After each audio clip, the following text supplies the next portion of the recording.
All right, let's talk about one of the most powerful and maybe a little overlooked tools in your fundraising toolkit. I'm talking about the Donor Cultivation Event. As a fellow nonprofiteer from Fundraise, I'm going to walk you through how these friend-raising events can completely change the game for your supporter relationships. I mean, we all know this, right? But wouldn't it be awesome if they did? Can you just imagine walking outside and picking a major donor right off a tree? A girl can dream.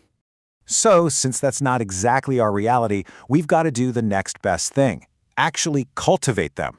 Let's dive into what that really means. It's a strategy that's all about building genuine, authentic relationships, not just chasing after the next donation.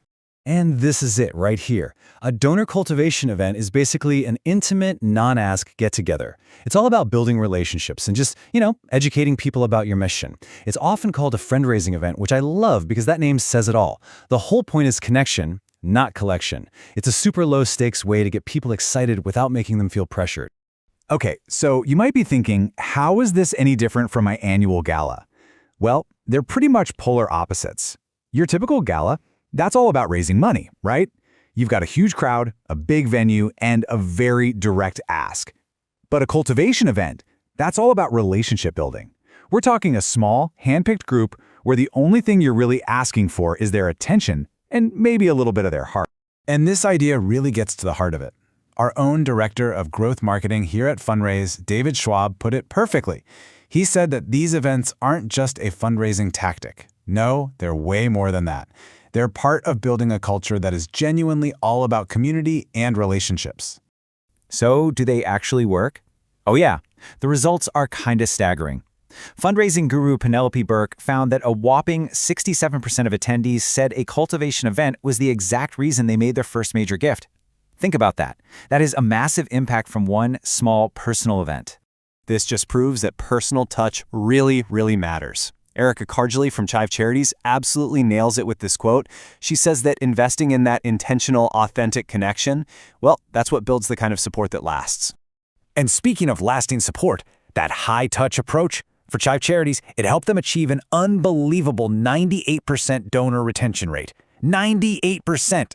I mean, if that number doesn't prove it, I don't know what will. You focus on the relationship first, and trust me, the financial support will follow. Okay, are you feeling inspired yet? Good. Let's get into the nitty-gritty, the practical stuff. How do you actually build one of these amazing events? Here's your playbook. All right, here are the 5 key steps to get you started.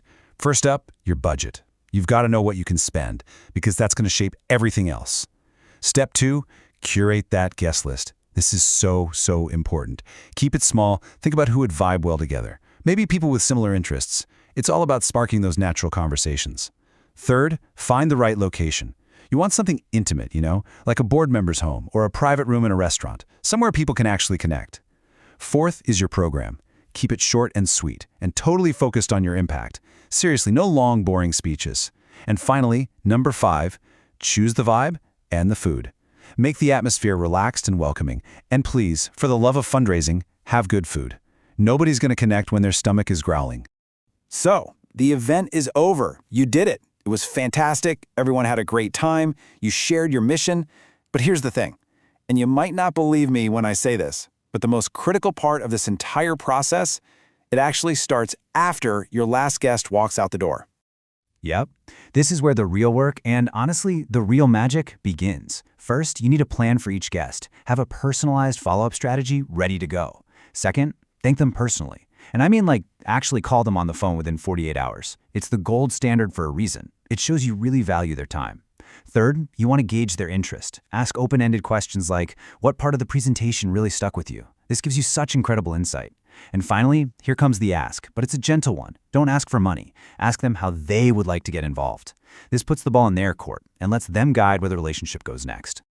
Look, I know planning an event like this can feel like a lot, but I promise you, it is one of the single most powerful investments you can make in your nonprofit's future.